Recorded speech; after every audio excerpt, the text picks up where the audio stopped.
Everyone faces it. Death. It's there when you take a bath, get a meal, and watch your show.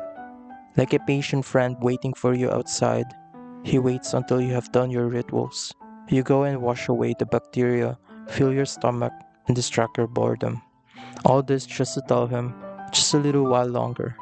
Then he tells you, okay, as he sits down by the porch, all smiling and excited for you to come out and play together. Yet no amount of rituals could ever make him go away. Death, the bringer of endings. You drive and miss a curb and cause a turbulence, and it gets excited. Like an animal in heat, inevitable.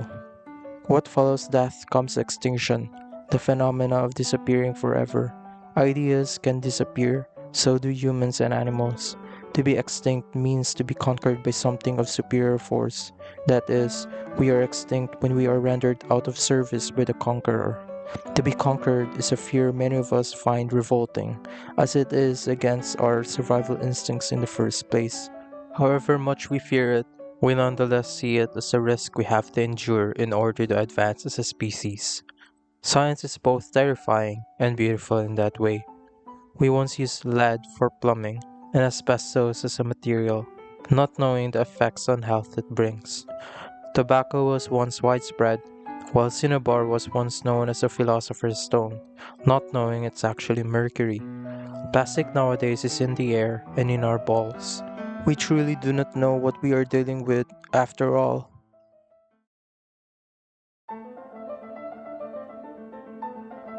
The nature of disappearing.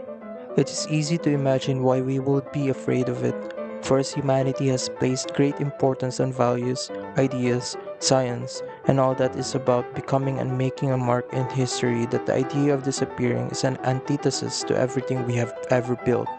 This fear is particularly important, for without it, we would have been extinct long ago. War. War never changes.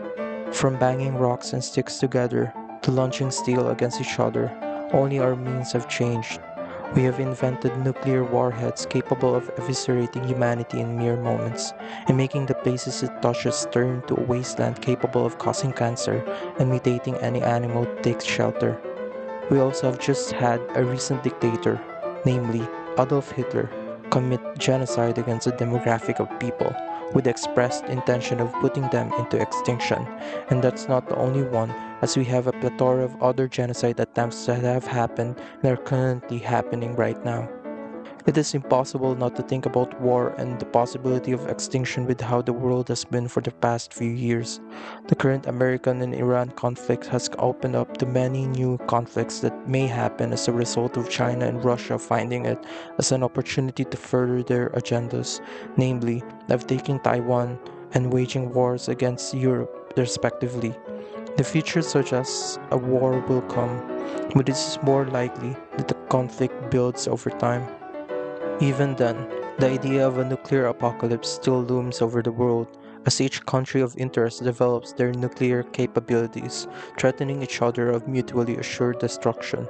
It was only recent that we have the Stanislav Petrov case, where nuclear warfare would have happened all due to a mistake. It was September 26, 1983, where Atari just buried 700,000 cartridges into a landfill after the big video game crash. Unrelated to the mass burial and the crash, however, is suspected false alarm by Colonel Stanislav Petrov after an early warning system reported of one intercontinental ballistic missile with four missiles behind it coming from America all the way to Russia. His suspicions were correct, as it was caused by a system malfunction. Had he reported it as it is to his superiors, retaliation would have occurred and would have started a global nuclear warfare. We owe our current way of life thanks to Stanislav's good call. One who conquers makes the conquered disappear. Humanity has had an intimate relationship with conquering and colonizing. It was only 1865 when slavery was abolished in America, with Britain started banning early in 1807. When we win wars, we take prisoners and turn them to slaves, all the while rendering the conquered nation out of service, replacing and destroying their culture with the culture of the conqueror, as well as destroy their history by library burning and destruction of places. This has been how colonization and conquering works. One example is the Philippines, as they are conquered by Spanish for at least 3 centuries. Indigenous tribes, their culture, and religion were replaced by the Spanish ones as it is seen as primitive, all the while making the native population serve under the conqueror. The Americans and the British have done the same thing to African slaves, replacing their culture and identity with what they have. The library of Pantaenus and Hadrian's library from ancient Greece were burned down after the invasion of Herulian. The conqueror makes the conquered disappear. It is not only with humans that we conquer and hurt each other. Animals have been conquered too as well, dating back to our hunter-gatherer life, where we developed tools to skillfully take animals and eat them. With the discovery of farming and domestication do we systematically conquer any tasty and useful animal we find, as if they are our own. It was the case for the dodo bird that we get the phrase going the way of the dodo to mean obsolescence and extinction. Found in the island of Mauritius, the dodo is a flightless bird that subsists on fruits and whatever is abundant in the island.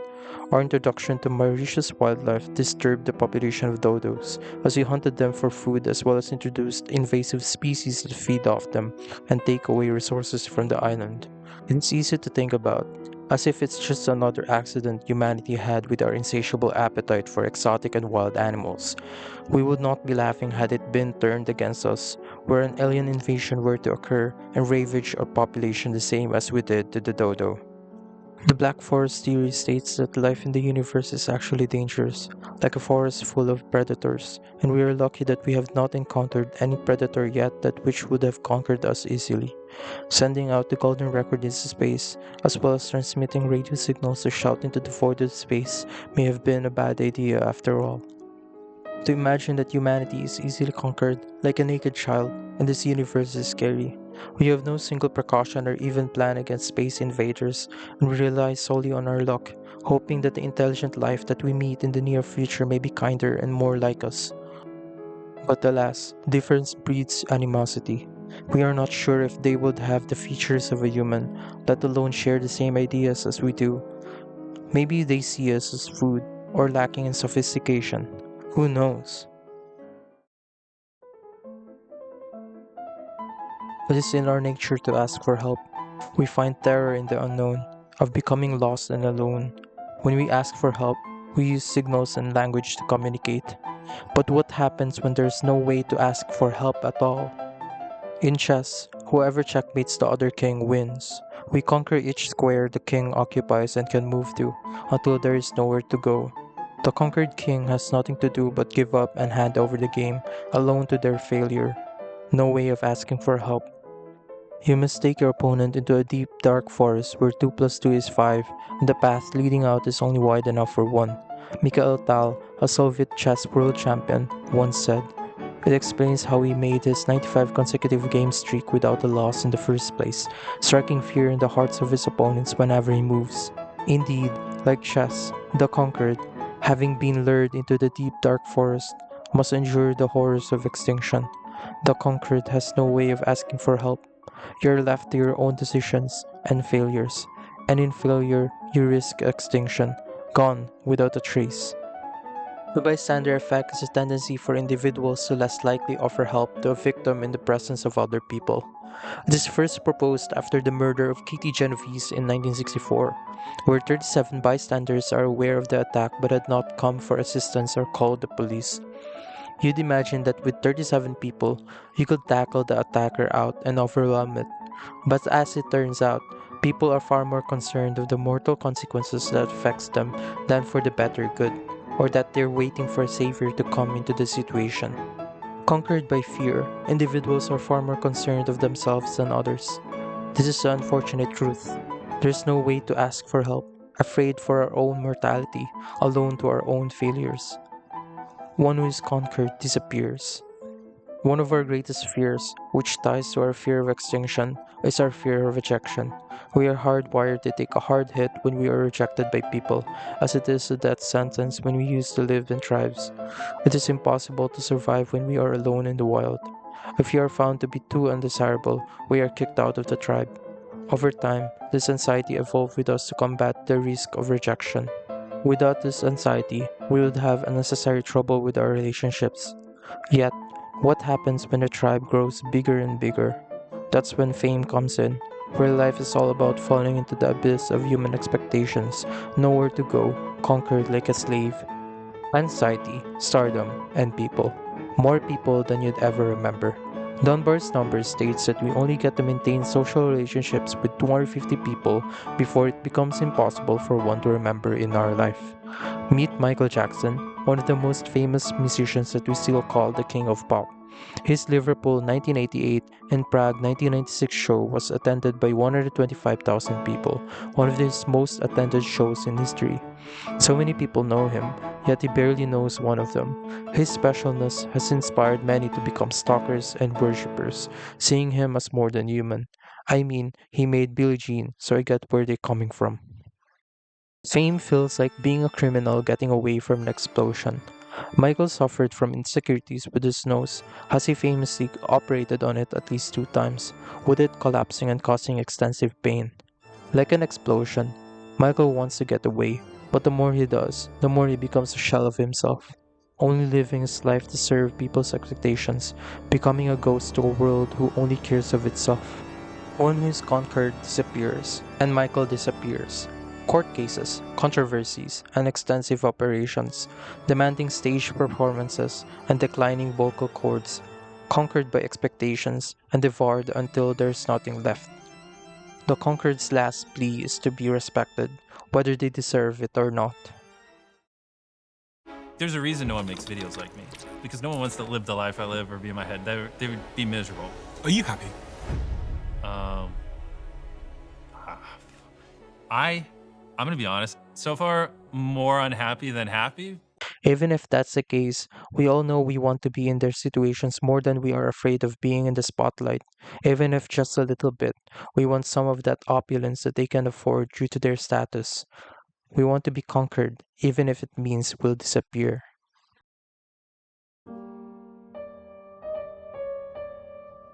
The Industrial Revolution saw many changes in manufacturing goods and services to people. Increased population growth and better standards of living took place. The telegraph was invented for faster communication from long distances. We have the means of sending messages faster than snail mail, and literacy rates increased with faster production of paper and publications to people. However much technological progress there is, comes changes in how we do our business. The invention of computers and the internet led to the decline of the telegraph, and came instant messaging and on demand entertainment. This in turn also resulted in a decrease in reading comprehension as people are exposed to more stimulating forms of entertainment as well as social media becoming popular, reducing our attention spans and making ourselves more reactionary than be interested in understanding the material more.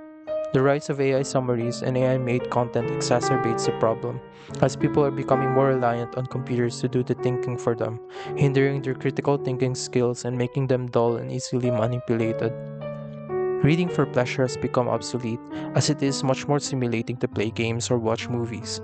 To an old person looking in, it is such a shame that society has gone to this point. To see what used to be normal become history, a sign of extinction, is to see death in the eye, waiting. Our life and the future we build on have increased our standards of living, yet have shown consistent signs of infantilization. We make and invent to lessen work, and that's a good thing. But the more we invent, the more we become like children, becoming more inept in things which could have taken a person of old a few moments, like reading and understanding. Maybe it's a sign of the times that we are like this. We build a future recreating our most deepest fantasies, staying young and wild and free. That's a good thing, in my opinion. Wherever the future takes, all I can see is that one scene from Wall-E with the people in chairs. We become like children, like babies even, as we render ourselves even less functionable than before, becoming shells of our current selves. One who is conquered disappears, and in this case, maybe that's a good thing.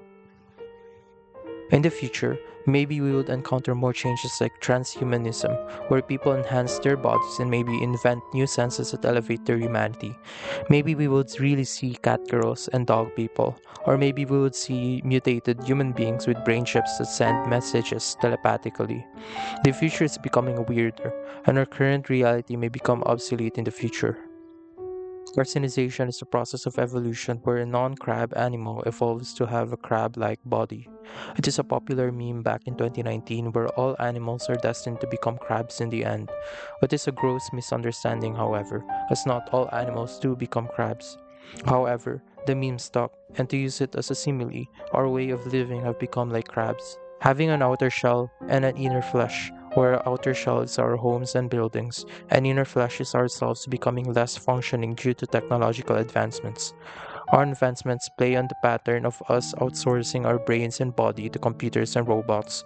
Maybe in the future, we don't even need to be outside, as we will use separate bodies controlled remotely to interact with each other. It is as if we are recreating the place that you used to come from, safe and sound, away from death and any reminders of it.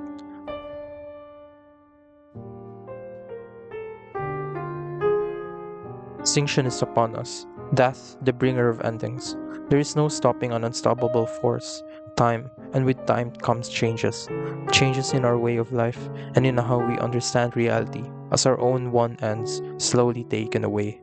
War and conflict never changes, but our means do.